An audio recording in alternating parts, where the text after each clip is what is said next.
bad magic," one man yelled over his shoulder as he kept running. Ida gave up the chase. Who could blame the men? This was the first motor car they had ever seen, and Ida supposed it was shocking to them. She hoped in time to prove that the car was no devil. Rather, it would enable her to bring life-changing medical help to many more Indian people.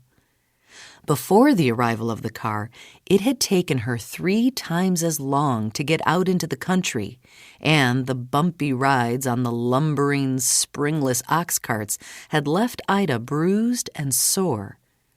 She wished her father were sitting in the car beside her. He would have loved it. He had always looked for better and more efficient ways to serve the Indian people. Ida smiled and shook her head in astonishment as her thoughts drifted back to her parents and her childhood.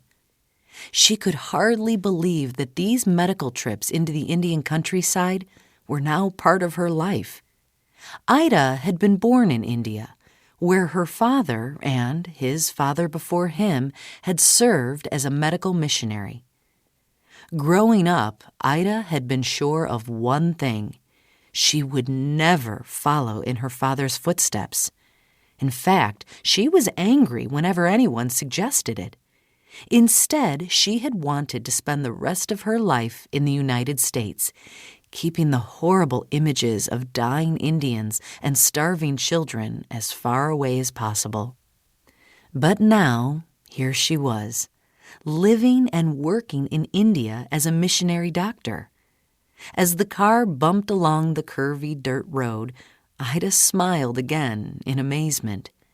She never could have foreseen the strange set of circumstances God would use to lead her back to India, or the unexpected twists and turns along the way.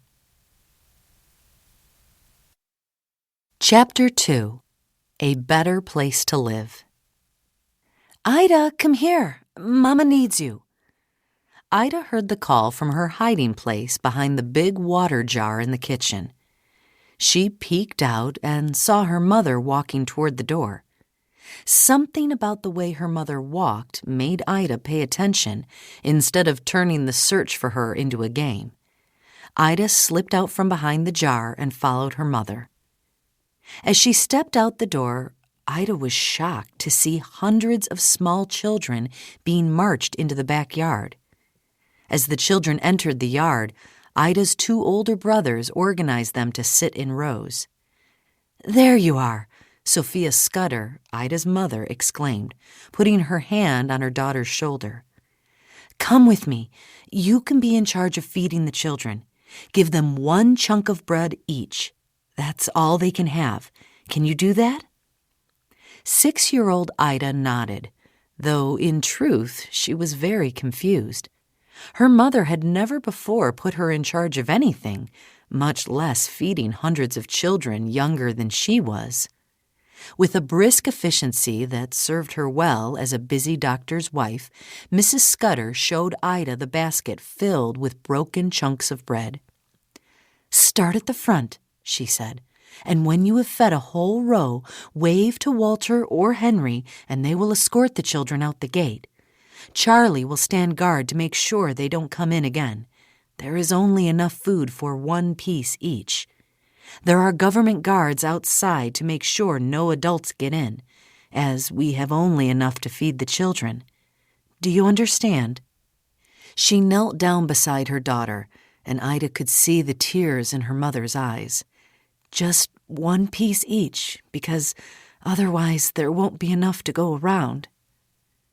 Sophia Scudder carried the huge wicker basket outside, where Ida began dipping into it and handing out the bread. Ida could barely look at the children she was feeding. They had the same deep brown eyes and flashing white teeth as the other Indian children she played with here in the village of Vellore, where her father was a doctor and a pastor.